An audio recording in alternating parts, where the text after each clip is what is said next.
ओम नमस्ते जी। आपका स्वागत है आपका अपना चैनल आओ वेद पढ़े में।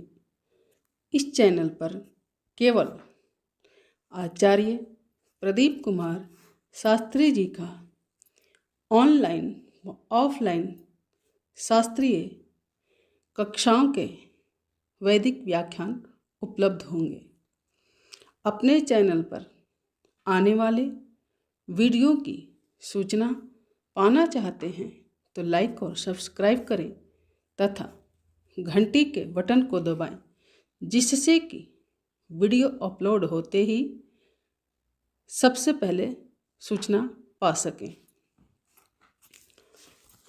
वेद पढ़ें पढ़ाएं, सुने सुनाएं, वेद का संदेश घर घर पहुँचाएं।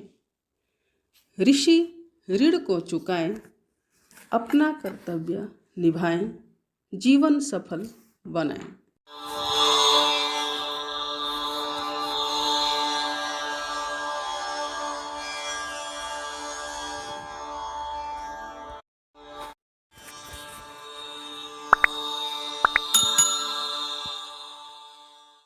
ॐ सहनाववतु सहनौ भुनक्तु सह वीर्यं करवावहै तेजस्विनावधीतमस्तु मा विद्विषावहै। ॐ शान्ति शान्ति शान्तिः। ऋग्वेदादि भाष्य भूमिका के अंतर्गत आज वैद्यक शास्त्र जो आयुर्वेद के नाम से प्रसिद्ध है उसका भी मूल वेद ही है, इस बात पर चिंतन किया जाएगा। आयुर्वेद या वैद्यक शास्त्र क्या है? चरक, सुश्रुत और वाग्भट्ट। आज आयुर्वेद के जगत में ये तीन ग्रंथ वृद्धत्रयी के नाम से प्रसिद्ध हैं और इनमें भी चरक आधार है सुश्रुत का,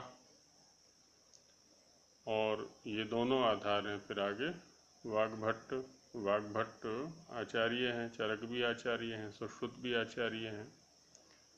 इन्हीं के नाम से इन ग्रंथों की भी प्रसिद्धि हो गई है और ये तीनों ग्रंथ आयुर्वेद क्षेत्र में वृद्धत्रयी के नाम से जाने जाते हैं। चरक में कहा है शरीर स्थान के 6 अध्याय में कि एतावदेव भैषज्य प्रयोगे फलमिष्टम स्वस्थ वृत्तानुष्ठानंच यावत् धातूनाम साम्यम स्यात्। कि भैषज्य अर्थात आयुर्वेद के प्रयोग का जो फल है वो इतना ही इष्ट है, और केवल आयुर्वेद के प्रयोग का फल ही नहीं अपितु जो स्वस्थ वृत्त के अनुष्ठान का फल है वो भी इतना ही है कि धातुओं का साम्य बना रहे। शरीर को धारण करने वाले जो धातु हैं, वात पित्त कफ आदि हैं, रस रक्त मांस आदि हैं, ये सम रूप में बनी रहें, इसीलिए आयुर्वेद या भैषज्य वेद आदि का प्रयोग किया जाता है। एक तांड्य महाब्राह्मण है सामवेद से संबंधित, उसमें कहा गया यत्किंचिद वै मनुरवदत् तद भेषजम भेषजाताया। कि मनु ने जो कुछ कहा है वही वस्तुतः भेषजता का भी भेषज है, औषधियों का भी औषध है। और मनु ने क्या कहा है? मनुस्मृति के अंदर कहा है कि सर्वज्ञानमयो ही सः। जो वेद है वो सर्व ज्ञानमय है, संसार के अंदर कोई ज्ञान ऐसा नहीं है जिसका संकेत, जिसका मूल, जिसका आधार वेद में न मिले। इसलिए स्वामी दयानंद जी महाराज ने भी आर्य समाज के प्रथम नियम में उद्घोषणा की, वेद सब सत्य विद्या और जो पदार्थ वेद से जाने जाते हैं उन सब का आदि मूल परमेश्वर है। और फिर आगे तृतीय नियम में कहा कि वेद सब सत्य विद्याओं का पुस्तक है। तो यहाँ भी कह रहे हैं कि सर्वम वेदांत प्रसिद्ध्यति, वेद से ही सब प्रसिद्ध होता है। और न्याय दर्शनकार गौतम मुनि आगम प्रमाण की प्रामाणिकता दिखलाते हुए कि वेद के अंदर आगम प्रमाण है, मुक्ति आदि के विषयों को कहा जाता है, उनकी प्रामाणिकता कैसे माने? जो परोक्ष विषय हैं, जिनका फल हमें साक्षात दिखाई नहीं पड़ता, ऐसे आगमों को प्रमाण हम कैसे माने? शब्दों को, मंत्रों को, सूत्रों को प्रमाण कैसे माने? तो द्वितीय अध्याय के प्रथम पाद के 68वें सूत्र में कहते हैं गौतम मुनि, तो गौतम मुनि कहते हैं मंत्रायुर्वेद प्रामाण्यवच्च तत्प्रामाण्यम आप्त प्रामाण्यात्, कि जिस प्रकार से मंत्र और आयुर्वेद प्रमाण कोटि में आते हैं उसी प्रकार से जो अन्य आगम हैं उन ऋषियों के, वो भी प्रमाण कोटि में हैं क्योंकि आप्त पुरुषों के द्वारा उक्त हैं। तो इस प्रकार से ये जो आयुर्वेद है वो प्रमाण कोटि में आता है। इस आयुर्वेद का संबंध किस वेद के साथ है? वैदिक विद्वानों में इस विषय को लेकर के थोड़ा मतभेद है। जो इन तीनों ग्रंथ चरक, सुश्रुत और वाग्भट्ट की अंतः साक्षी है, वो तो स्वयं को अथर्ववेद से ही संबद्ध दिखाती है। तो इस विषय में थोड़ा चिंतन करना यहाँ पर अनुकूल लगता है। अथर्ववेद का जो मंत्र समुदाय है उसके लिए ब्रह्म शब्द का प्रयोग होता है, इसलिए अथर्ववेद का एक नाम ब्रह्मवेद ऐसा भी उपलब्ध होता है। और इसकी अंतः साक्षी अथर्ववेद में उपलब्ध है। 15वें कांड के 6ठे सूक्त के 8वें मंत्र में कहा है, तम ऋचः सामानी यजूंषि ब्रह्मचानु व्यचलत। अब यहाँ पर ऋचः से ऋग्वेद, साम से सामवेद, यजु से यजुर्वेद और आगे ब्रह्म शब्द का उल्लेख किया है, तो वो अथर्ववेद के लिए है। और अथर्ववेद का जो ब्राह्मण है, गोपथ ब्राह्मण, उसमें भी उल्लेख है कि चत्वारो वै इमे वेदा, ये 4 ही वेद हैं, ऋग्वेदो यजुर्वेदः सामवेदो ब्रह्मवेदः। तो इस तरह से यहाँ पर भी अथर्ववेद के लिए ब्रह्मवेद शब्द का प्रयोग है। और गोपथ ब्राह्मण में ही अन्यत्र कहा है कि अथर्वांगिरोभिर ब्रह्मत्वम, जो अथर्वांगिरस वेद को जानता है, ब्रह्मवेद को जानता है, अथर्ववेद को जानता है, इसी से किसी व्यक्ति का ब्रह्मत्व अर्थात वो ब्रह्मा कहलाता है। माने क्रमशः जिसने चारों वेदों का अध्ययन किया है अथर्ववेद तक, वो ब्रह्मा है। और अथर्ववेद में अथर्ववेद के लिए भेषज शब्द का प्रयोग भी है ना। अथर्ववेद के लिए ही भेषज शब्द का प्रयोग आया हुआ है 11वें कांड के 6ठे सूक्त के 14वें मंत्र में। वहाँ उल्लेख है ऋचः सामानि भेषजा यजूंषि। अब यहाँ पर ऋचः से ऋग्वेद, सामानि से सामवेद, यजूंषि से यजुर्वेद और भेषजा से अथर्ववेद। और यही बात गोपथ ब्राह्मण के पूर्वार्चिक में भी कही हुई है। वहाँ है कि यद भेषजम तदमृतम यदमृतम तद ब्रह्म। तो इस तरह से यहाँ पर भेषजम और ब्रह्म इन दोनों को एक पर्याय के रूप में प्रयुक्त किया हुआ है। तो अथर्ववेद के लिए जहाँ ब्रह्मवेद शब्द का प्रयोग है वहीं भेषज वेद शब्द का प्रयोग भी उपलब्ध होता है। और इसका उल्लेख स्पष्ट रूप से तांड्य महाब्राह्मण में भी है। वहाँ का है कि भेषजम व अथर्वाणी, है ना, ये अथर्व जो है वो भेषज ही है साक्षात। और अथर्ववेद के 8वें कांड के 2 सूक्त के 5वें मंत्र में एक उद्घोषणा वैद्य की ओर से की जा रही है कि कृणोम यस्मै भेषजम मृत्यो माँ पुरुषम वधि। यहाँ पर वैद्य मृत्यु को ललकारते हुए कह रहा है कि मैं इस रोगी का भेषज कर रहा हूँ, चिकित्सा कर रहा हूँ, तुम इसको नहीं मार सकते।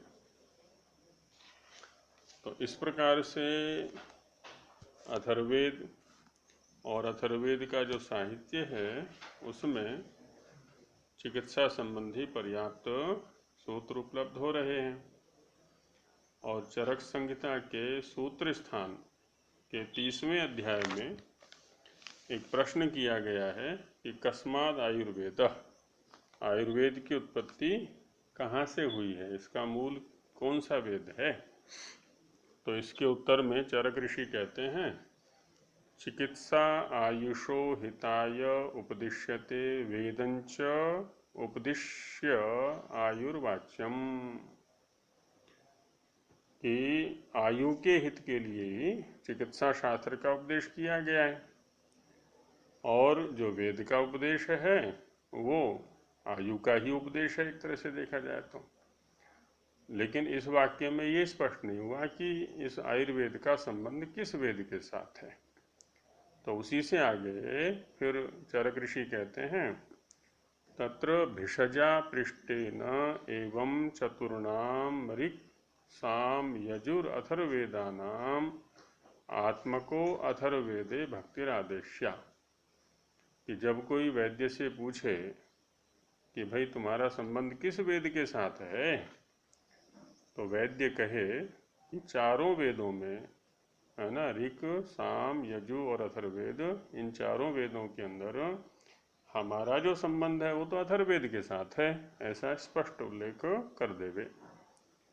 और कहा कि वेदो ही अथर्वणः स्वस्त्ययन बलि मंगल होम नियम प्रायश्चित्त उपवास मंत्रादि परिग्रहात् चिकित्सा प्राह।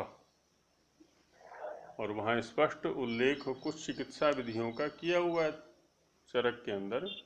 कहते उसमें कहा है कि जो अथर्व वेद है वो स्वस्थयन बलि मंगल आदि जो चिकित्सा विधाएं हैं, है ना, उनका उल्लेख अथर्ववेद के अंदर किया गया है।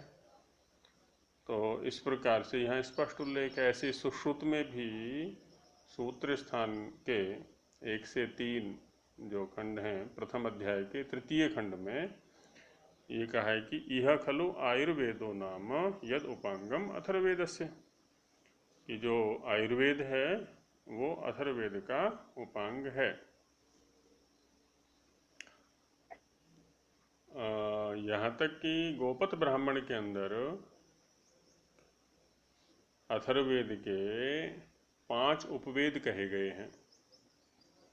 उसमें कहा है कि पंच वेदान निरमिमीत सर्पवेदम पिशाच वेदम असुर वेदम इतिहास वेदम पुराण वेदम च इति। तो ये 5 उपवेद, है ना, अथर्ववेद के उल्लिखित हैं कहाँ, गोपत ब्राह्मण में। और मोनियर विलियम्स ने एक डिक्शनरी लिखी है, संस्कृत इंग्लिश डिक्शनरी। वहाँ पर आयुर्वेद के लिए लिखा है उसने कि considered as a supplement to Atharvaveda, इस आयुर्वेद का जो संबंध है वो अथर्ववेद के साथ ही है। लेकिन जब उपवेद का प्रसंग आया है वहीं पर संस्कृत इंग्लिश डिक्शनरी में, तो उन्होंने आयुर्वेद को ऋग्वेद का उपवेद कहा है। लेकिन उसके लिए उद्धरण दिया है कि दिस इज अकॉर्डिंग टू चरणव्यूह। चरणव्यूह एक प्राचीन ग्रंथ है, छोटा सा ही, आचार्य कात्यायन का, कि यहाँ आयुर्वेद को जो हम ऋग्वेद का उपवेद लिख रहे हैं वो चरण व्यूह के अनुसार है, but according to Sushruta it belongs to Atharvaveda. लेकिन सुश्रुत के अनुसार तो अथर्ववेद के साथ में आयुर्वेद का संबंध है, ऐसा उन्होंने लिख दिया। तो इस तरह से चरण व्यूह जो है वो आयुर्वेद को ऋग्वेद का उपवेद मानता है। स्वामी दयानंद भी आयुर्वेद को ऋग्वेद का ही उपवेद मानते हैं। लेकिन इन दोनों ग्रंथों की, चरक और सुश्रुत की जो अंतः साक्षी है वो ये कहती है कि हमारा संबंध अथर्ववेद के साथ है। वैसे तो होता क्या है, चारों ही वेदों का जो मुख्य प्रतिपाद्य है वो प्राणी मात्र को स्वस्थ रखना है, और आयुर्वेद का भी यही कार्य है। लेकिन स्वास्थ्य भी, जैसा कि सुश्रुत में उल्लेख है, समाग्नि समदोषश्च समधातु मलक्रियः प्रसन्नात्मेन्द्रिय मनाः स्वस्थ इत्यभिधीयते। अब कोई शरीर के स्तर पर यत्न कर रहा है, कोई आत्मा के स्तर पर यत्न कर रहा है, कोई मन के स्तर पर यत्न कर रहा है स्वास्थ्य ठीक करने का, तो ये सारे के सारे आयुर्वेद के अंतर्गत ही आएंगे।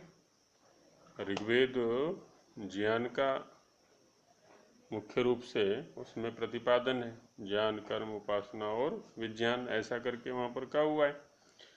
तो इस तरह से ज्ञान के द्वारा क्या है ना, मन या बुद्धि का शोधन होता है, तो वहाँ वो भी एक तरह का आयुर्वेद ही हुआ, वो भी चिकित्सा शास्त्र हुआ। तो इस करके अन्यत्र ऋग्वेद के भी उपवेद के रूप में आयुर्वेद का उल्लेख मिल जाता है। जैसा कि श्वेताश्वतरोपनिषद में उल्लेख है, न तस्य रोगो न जरा न मृत्युः प्राप्तस्य योगाग्निमयम शरीरम। कहते हैं जिसका शरीर योगाग्नि से देदीप्यमान है, चमक रहा है, जाज्वल्यमान है, उसको न तो कोई रोग होता है, न वृद्धावस्था उसकी आती है, न ही मृत्यु होती है। इन सब से वो रहित होता है। और आयुर्वेद स्थूल शरीर के विषय में यही कार्य करने का प्रयास करता है। और मुख्य जो प्रतिपाद्य है सारे वेदों का वो है परमेश्वर, और हम सभी का भी मुख्य जो प्राप्तव्य है वो परमेश्वर है। और उसको यदि नहीं जाना तो बाकी जान करके भी अज्ञान ही है। इसकी उद्घोषणा ऋग्वेद में की गई है। प्रथम मंडल के 164वें सूक्त का 39वां मंत्र है, वो कहता है यस्तन्न वेद किम ऋचा करिष्यति य इत्तद्विदु त इमे समासते। कि जो उस परमेश्वर के विषय में नहीं जानता तो ऋचाओं का अध्ययन भी उसके लिए लाभकारी नहीं होगा, और जो उसको जानता है तो वो है ना समासते, तटस्थ हो जाता है इत्यादि। अच्छा, आयुर्वेद से तात्पर्य क्या है? सुश्रुतकार कहते हैं प्रथम सूत्र स्थान के प्रथम अध्याय के 15वें खंड में कि आयुरस्मिन् विद्यते व आयुर्विन्दति इत्यायुर्वेदः। आयु जिसके अंदर है, आयु जिसके माध्यम से प्राप्त होती है, आयु को जिसके माध्यम से जाना जाता है, तो इस तरह से इसको आयुर्वेद कहते हैं। और इसी की व्याख्या में कहा गया है कि आयु क्या है? शरीरेन्द्रिय सत्वात्म संयोगः विद्यते जायते विचार्यते अनेन। आयु क्या है? आयु शरीर, इंद्रिय, सत्व, आत्म, इन सब का जो संयोग है वो जिसके द्वारा जाना जाता है उसका नाम है आयुर्वेद। तो इस तरह से ज्ञान के स्तर पर भी आयुर्वेद काम करता है, चिकित्सा के स्तर पर भी। ज्ञान जो है वो ऋग्वेद का विषय है मुख्य रूप से, और यहाँ पर भी उसका संकेत किया जाता है कि जिसके द्वारा इनके स्वरूप को जाना जाए वो भी क्या है? आयुर्वेद है। तो इस तरह से ऋग्वेद का भी उपवेद ये हो सकता है, और स्थूल शरीर संबंधी पर्याप्त चर्चाएं अथर्ववेद के अंदर हैं, इसलिए उसका भी उपवेद हो सकता है। तो इसलिए दोनों के ही उपवेद के रूप में इसका उल्लेख प्राप्त होता है। तो ये कुछ चर्चा हमने मूलभूत रूप से की। अब आगे स्वामी जी महाराज जो इस अध्याय का नाम दे रहे हैं, अथ वैद्यक शास्त्र मूलोद्देश संक्षेपतः, कि अब हम वैद्यक शास्त्र के मूल का कथन संक्षेप से करेंगे इस अध्याय के अंदर। और यहाँ भी जो मंत्र उद्धृत किया है ना, वो यजुर्वेद से है, ना तो ऋग्वेद से है और ना ही अथर्ववेद से है। इसका मतलब क्या हुआ, सूत्र तो चारों वेदों के अंदर मिल जाएंगे, है ना, लेकिन जिस वेद के अंदर कोई विषय मुख्य रूप से प्रतिपादित होता है तो वो उस विषय के नाम से उसको जाना जाता है, कहा जाता है। अब यहाँ जैसे कि कह रहे हैं मंत्र के अंदर कि ओम सुमित्रियान आप ओषधयः सन्तु दुर्मित्रियास्तस्मै सन्तु योऽस्मान् वेष्टियं च वयं दिश्मः। यहाँ कह रहे हैं कि आपः ओषधयः, आपः माने जल और औषधियाँ, ये सुमित्रिया न सन्तु, हमारे लिए मित्र के समान होवे। जैसे मित्र सुखकारी होता है, आह्लादकारी होता है, ऐसे ही आपह माने जल और औषधियाँ, ये सब हमारे लिए सुखकारी होवे। लेकिन दुर्मित्रियास तस्मै संतु योस्मान द्वेष्टियम च वयम दिश्मः, उसके लिए ये दुर्मित्र के समान होवे, जो हमसे द्वेष करता है अथवा जिससे हम द्वेष करते हैं। इसका मतलब ये नहीं है कि एक व्यक्ति को तो औषधि काम करेगी और दूसरे को नहीं करेगी। वास्तव में संकेत यहाँ क्या किया जा रहा है, यदि हम सद्भावना युक्त होकर के औषधि का सेवन करेंगे तो वो मित्र के समान काम करेगी, और यदि दुर्भावना युक्त होकर के उसका सेवन करेंगे तो वो शत्रु के सदृश काम करेगी। तो एक ही औषधि के भिन्न भिन्न परिणाम हो जाते हैं, हमारी मानसिकता, हमारी भावना, हमारी श्रद्धा आदि के भेद के कारण से। औषधि से क्या तात्पर्य होता है, धातु पाठ में धातु है उषदाहे, तो उषदाहे से बनेगा ओष, ओष का अर्थ हो गया दहन, जलन। शरीर के अंदर रोग हुआ तो उसके कारण से है ना, जो है जलन होती है। सामान्य रूप से जैसे ज्वर है, ज्वलदीप तो धातु है और ज्वर रोगे है, तो र और ल में ही भेद है खाली। ज्वल का अर्थ होता है जलना, दीप्त होना, प्रकाशित होना, तप्त होना। तो जब रोग होता है तो शरीर तप्त हो जाता है, जलने लगता है, भभकने लगता है। तो रोगों का जो ओष है, जो जलन है, जो अग्नि है, जो दहन है, उसको ओषम अर्थात दाहम अर्थात दुखम वा धयंती पिबंती विनाशयंती ते औषधयः, उस रोगों के ओष को, ओष माने दाह को, दाह माने दुख को, जो क्लेश हो रहा है, ये उसको पी जाती हैं। जब हम औषधि का सेवन करते हैं तो सेवन की गई जो औषधि है वो रोग के दाह को, दुख को पी जाती है, इसलिए इसका नाम है औषधि। या दूसरी एक और व्युत्पत्ति दी जाती है, औषधि माने दाहे सती रोगिणः एना दयंती पिबंती इति औषधयः। जब किसी रोग के कारण से शरीर में दुख होता है, क्लेश होता है, कष्ट होता है, जलन होती है, तो रोगी इसको पीते हैं, इसलिए भी इसको औषधि ऐसा कह सकते हैं। या दोषम धयंती, दोष का मतलब क्या होता है, वात पित्त कफ की विषमता। उस वात पित्त कफ आदि धातुओं की जो विषमता है उसका नाम दोष है। और जैसे ही हम औषधि का सेवन करते हैं तो ये दोषों की विषमता को दूर कर देती है, उसको पी जाती है। इसलिए कहा दोषम दहयंती, है ना, दोष को ये चाट जाती हैं, पी जाती हैं। तो यहाँ मंत्र के अंदर कितना अच्छा संकेत ये किया गया कि ये औषधियाँ सुख कारक भी हैं, दुख कारक भी हैं, है ना। जो हमारी मानसिक वृत्ति है उसके कारण से यदि हम सद्भावनाओं से युक्त हैं तो हमारे लिए ये मित्र के सदृश काम करेंगे, दुर्भावना से युक्त होने पर ये हमारे लिए शत्रु के सदृश काम करते हैं। इसका भाष्य करते हैं स्वामी जी महाराज, अस्यायम अभिप्रायार्थ, इसका विपरीत अर्थ यह है कि इदम वैद्यक शास्त्रस्य आयुर्वेदस्य मूलमस्ति, है ना।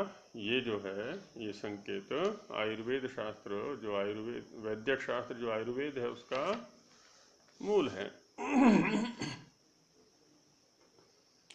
हे परम वैद्येश्वर, परम वैद्य, वैद्यों का भी वैद्य, जैसे गुरुओं का गुरु, पिताओं का पिता, माताओं का माता, मित्रों का मित्र, वैसे ही वैद्यों का भी वैद्य।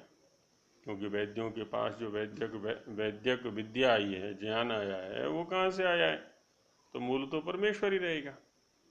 इसलिए यहाँ कह रहे हैं परम वैद्येश्वर, है ना, श्रेष्ठ वैद्य, परवर्ती वैद्य, उत्कृष्ट वैद्य ईश्वर भवत कृपया, आपकी कृपा से, नः अस्मभ्यम, हमारे लिए, औषधयः, औषधि कौन है, सोमादयः, स्वामी जी ने यहाँ पर सोम को रखा हुआ है। सोम के लिए कहा जाता सोमो वै औषधि नाम राजा, सोम जो है वो औषधियों का राजा है। सोम शब्द चंद्रमा के लिए भी आता है। तो चंद्रमा जो है वो रात्रि में औषधियों को पुष्ट करता है। सूर्य रसाहरण करता है और चंद्रमा जो है रस से पुष्ट करता है। तो इसलिए चंद्रमा को भी औषधियों का राजा कहा जाता है, औषधिराट, औषधियों का राजा। और एक सोम नामक औषधि भी होती है जिसका उल्लेख वैद्य ग्रंथों में पर्याप्त उपलब्ध होता है। इसी औषधि के माध्यम से सोमयाग किए जाते हैं, इसी के रस की आहुतियाँ उसमें दी जाती हैं। हाँ जी, जैसे सूर्य तो रस का हरण कर रहा है और चंद्रमा रस को प्रदान कर रहा है, तो फिर इसका क्या तात्पर्य है? इसका जो औषधियों के रस का हरण सूर्य क्यों कर रहा है फिर? हाँ, सूर्य का एक नाम है दीप्तांशु, है ना, प्रचंड किरणों वाला। उसकी जो रश्मियाँ हैं, उसकी जो किरणें हैं वो तीव्र प्रकाश वाली होती हैं, वो आग्नेय है। सूर्य जो है ना अग्नि प्रधान, अग्नि तत्व प्रधान है, और जो चंद्रमा है वो रस तत्व प्रधान है। इसलिए इसकी जो रश्मियाँ होती हैं चंद्रमा की, वो प्रचंड नहीं हुआ करती, वो अग्नि तत्व प्रधान नहीं है, वो रस तत्व प्रधान है, सौम्य है। वो सौम्य होने के कारण से इसका नाम सोम भी है। इसलिए, है ना, यहाँ पर रस प्रदान होता है रात्रि में। रात्रि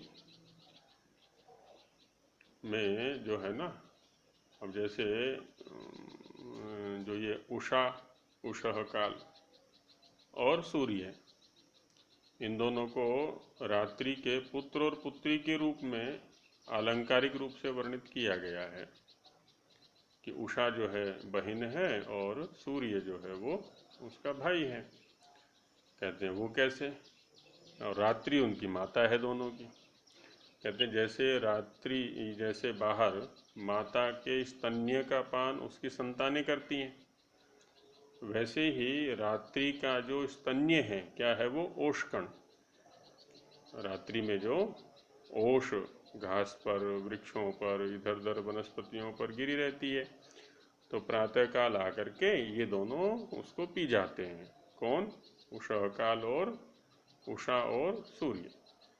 तो इसलिए इनको रात्रि के संतान के रूप में वर्णित किया गया है। तो चंद्रमा जो है वो सौम्यांशु है ना, सौम्य किरणों वाला है, आर्द्र किरणों वाला है, और ये दीप्तांशु है जो सूर्य है। तो यहाँ पर कहा सोमादया, सोम नामक औषधि भी है। सुमित्रिया अत्र या डियाजी कारण उपसंख्यानमिति वार्तिकेन जस स्थाने डियाचादेश, ये व्याकरण की प्रक्रिया है। सुमित्रिया से तात्पर्य सुमित्रा सुखप्रदा रोगनाशका संतु। जैसे अच्छे मित्र सुख देने वाले होते हैं, उनका दर्शन ही सुख देता है। तो वैसे ही औषधियाँ भी सुख देने वाली होती हैं।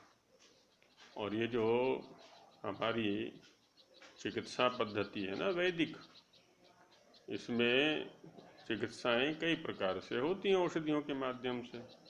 औषधि के सेवन से भी चिकित्सा होती है, औषधि के धारण करने से भी चिकित्सा होती है, औषधि का स्पर्श करने से चिकित्सा होती है, सूंघने से भी चिकित्सा होती है, उसके विषय में चर्चा करने से भी चिकित्सा होती है, और उसका दर्शन करने से भी चिकित्सा होती है।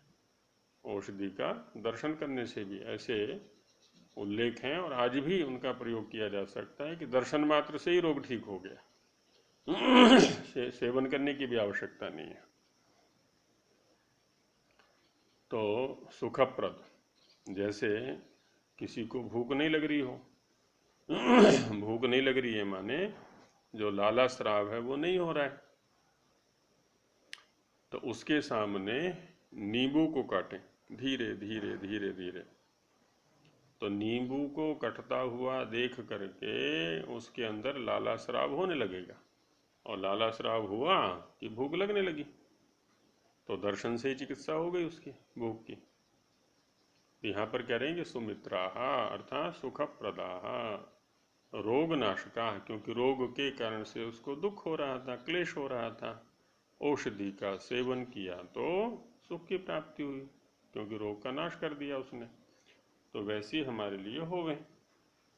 यथावत विज्ञाताश्च, और उनका स्वरूप गुण धर्म आदि जैसा है वो सब हमें विज्ञात भी होना चाहिए, उसकी जानकारी भी हमें होनी चाहिए। और जैसे औषधियाँ तथैव उसी प्रकार से आपः, जो आपः हैं प्राणाः सुमित्राः सन्तु। आपः कार स्वामी जी महाराज यहाँ पर प्राण कर रहे हैं। हम प्रतिदिन प्राणायाम करते हैं, किसी औषध क्षेत्र में जाकर के, वानस्पतिक क्षेत्र में जाकर के, हरे भरे क्षेत्र में जाकर के प्राणायाम करें, तो वो भी औषधि का ही काम करता है, हमारे लिए मित्र का काम करता है, रोगों को दूर भगाने का काम करता है। रोग होने नहीं देता, हुआ है तो उसको दूर कर देगा, तो वो भी सुमित्र है। इसलिए तथा उसी प्रकार से योस्मान द्वेष्टि यो अधर्मात्मा काम क्रोधादिर्वा रोगश्च विरोधी भवति। अब देखो, योस्मान द्वेष्टि, हमसे द्वेष करने वाला हमारा विरोधी कौन कौन है? एक तो है अधर्मात्मा, है ना, अधर्म युक्त जीवन जीने वाला। दूसरे काम क्रोध आदि जो मानसिक रोग हैं वो भी हमें परेशान करने वाले हैं। और तीसरे शारीरिक जो रोग हमारे अंदर हो जाते हैं, तो ये सब कौन है? द्वेषी हो गए, हमें परेशान करने वाले, हमें क्लेश देने वाले।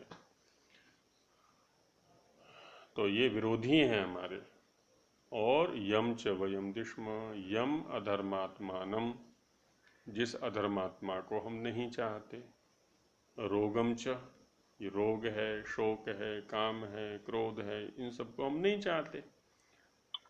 वयम दिष्म तस्मै दुर्मित्रिया, तो उसके तो ये शत्रुभूत हो जाएं। जैसे ही हमारे पास औषधियाँ आएँ, तुरंत ये काम क्रोध ज्वर आदि जो भी रोग हैं, जो परेशान करने वाले हैं, सब भाग जाएं वहाँ से। उनके लिए इसलिए कहा दुखप्रदाः विरोधिन्यः सन्तु, है ना, उनके लिए दुखप्रद हो गए, विरोधी हो गए उनके लिए। और इसी बात को खोल रहे हैं कि अर्थात ये सुपथ्यकारिणः तेभ्य औषधयो मित्रवत दुख नाशिका भवन्ति। कहते हैं कि जो सुपथ्य का सेवन करते हैं, पथ्यापथ्य पर ध्यान रख करके पथ्य का ही सेवन करते हैं, अपथ्य को छोड़ देते हैं, तो उनके लिए औषधियाँ मित्र के समान दुख नाशक होती हैं। उनको दुख क्लेश किसी प्रकार का नहीं होने देती। लेकिन जो अधर्मात्मा है, जो अपथ्यकारी हैं, तथैव कुपथ्यकारिभ्यो मनुष्येभ्यश्च शत्रुवत दुखाय भवन्ति इति, है ना। उसी प्रकार से जो कुपथ्यकारी हैं मनुष्य, उनके लिए तो शत्रु के समान होती हैं औषधियाँ, दुख देने वाली, है ना। इधर कुपथ्य कर रहे हैं, उधर औषधि का सेवन कर रहे हैं, तो रोग और बढ़ेगा उनका।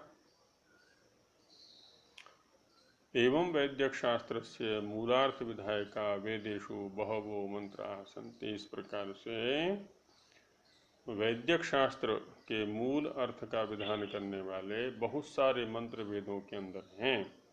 जब हम वेद भाष्यों का अध्ययन करेंगे तो उनमें बहुत सारे संकेत उपलब्ध होंगे।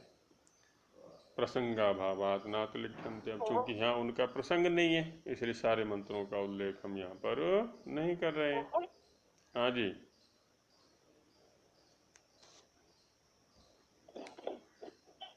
यत्र यत्र ते मंत्राः सन्ति तत्र तत्रैव तेषाम् अर्थान् यथावत् उदाहरिष्यामः। इसलिए कह रहे हैं कि वेदों के अंदर जहाँ जहाँ वैद्यक शास्त्र से संबद्ध मंत्र होंगे, आयुर्वेद शास्त्र से संबद्ध मंत्र होंगे, उनका उल्लेख वहीं किया जाएगा, उसके अनुकूल अर्थ का विधान वहीं किया जाएगा, इसलिए वहीं देखें उनको। भाषार्थ में भी स्वामी जी महाराज कहते हैं, अच्छा ये जो आपह शब्द आया ना, तो आपह शब्द भेषज के लिए भी आता है। हाँ जी, आपह भिषजाम सुभिषक्तमाह, यह अथर्ववेद के छठे कांड के 24वें सूक्त के द्वितीय मंत्र में आया कि भिषजों में सुभिषक्तम जो है वो आपह हैं। और ऐसे ही अथर्ववेद के तृतीय कांड के 7वें सूक्त के 5वें मंत्र में आया है कि आपो विश्वस्य भेषजी, है ना, संपूर्ण रोगों को दूर करने वाली है। और अन्यत्र भी कहा है, अपसु में सोमो अब्रवीत अंतर्विश्वानि भेषजाः, अपस्वंतरमृतम अपसु भेषजम, आपः प्रणीत भेषजम बरूथम तन्वे मम अमृतम उदक नाम। ऐसा वैदिक निघंटु में कहा है। तो ऐसे अनेकत्र आपह शब्द का औषधियों के लिए प्रयोग आया है। इसका भाषार्थ करते हैं स्वामी जी महाराज, सुमित्रियान, हे परमेश्वर, आपकी कृपा से आपह अर्थात जो प्राण और जल आदि पदार्थ, यहाँ पर आपह से प्राण को भी लिया और जल आदि पदार्थों को भी लिया है। तथा औषधयः, औषधि कौन सी हैं? सोमलता आदि सब औषधियाँ, नह हमारे लिए, सुमित्रियाः संतु, सुख कारक हों, सुख देने वाले हों वे ये सभी हमारे लिए। तथा दुर्मित्रिया, जो दुष्ट प्रमादी हमारे द्वेषी लोग हैं, है ना, दुष्ट हैं, प्रमादी हैं, हमसे द्वेष करने वाले हैं, काम क्रोध लोभ आदि ये भी शत्रु हैं हमारे। शरीर, स्थूल शरीर में होने वाले ज्वरादि रोग हैं, वो भी शत्रु हैं हमारे। तो और हम जिन दुष्टों से द्वेष करते हैं, है ना, ये हमसे द्वेष करते हैं और हम इनसे द्वेष करते हैं, उनके लिए विरोधिनी हो, शत्रुभूत हो जाए, उनको भगाने वाली हो जाए। क्योंकि जो धर्मात्मा और पथ्य के करने वाले मनुष्य हैं, है ना, धर्ममय जीवन जीते हैं और पथ्यकारी हैं, पथ्य का सेवन करने वाले हैं, उनको ईश्वर के रचे सब पदार्थ सुख देने वाले होते हैं। क्योंकि ईश्वर स्वयं धर्म स्वरूप है, उसकी सृष्टि ये धर्म स्वरूप है। तो जो धर्मात्मा बन करके इसका सेवन करेंगे तो उनके लिए तो क्या है, सुखकारी होगी ये सृष्टि। सारे पदार्थ जितने भी हैं सुख देने वाले होंगे, औषधि रूप होंगे। लेकिन और जो कुपथ्य करने वाले तथा पापी हैं, पथ्य सेवन नहीं करते, उल्टा पुल्टा आहार विहार सेवन करते रहते हैं, और जो पापी हैं, है ना, मन के स्तर पर भी उल्टे पुल्टा सोचते रहते हैं, उनके लिए सदा दुख देने वाले होते हैं। उनको सुख नहीं दे सकते, उनको तो दुख का ही कारण बनेंगे। इत्यादि मंत्र वैद्यक विद्या के मूल के प्रकाश करने वाले हैं, है ना। इस प्रकार से एक मंत्र को उद्धृत करके स्वामी जी ने उसके मूल का संकेत, आयुर्वेद के मूल का संकेत वेदों में दिखाया, और बाकी विस्तार से तो वेद भाष्य में ही लिखा जाएगा। तो इति वैद्यक विद्या विषय संक्षेपतः, इस प्रकार से यहाँ पर ये वैद्यक विद्या का जो विषय है वो संक्षेप से वर्णित किया गया। अब आगे पुनर्जन्म विषय पर संक्षेप से चर्चा की जाएगी। तो इस विषय को यहीं विराम देते हैं। ओम सहना भवतु सहनौ भुनक्तु सह वीर्यं करवावहै तेजस्विनावधीतमस्तु मा